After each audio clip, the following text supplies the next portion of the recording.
ஒவ்வொரு தரவு புள்ளியுடன் ஏதேனும் ஒரு மாறிலியை கூட்டினால் புதிய திட்டவிலக்கம் மாறாது, கழித்தாலும் மாறாது, பெருக்கல் மற்றும் வகுத்தலில் மட்டும் புதிய திட்டவிலக்கம் மாறும்.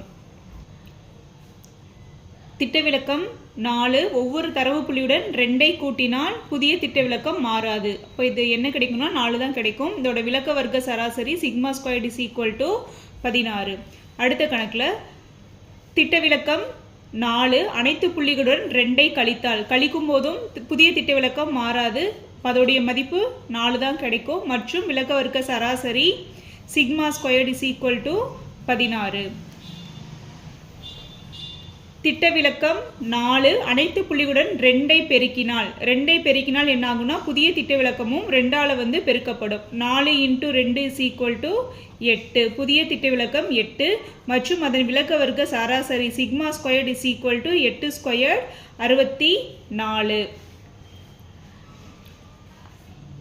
திட்டவிலக்கம் 4 அனைத்து புள்ளிகளுடன் 2ஐ வகுக்கும் போது என்ன ஆகும்னா 4 2ஆல் வகுப்படும். 4 / 2 இஸ் ஈக்குவல் டு 2. புதிய திட்டவிலக்கம் 2 மற்றும் அதன் விலக்க வர்க்க சராசரி sigma squared is equal to 4.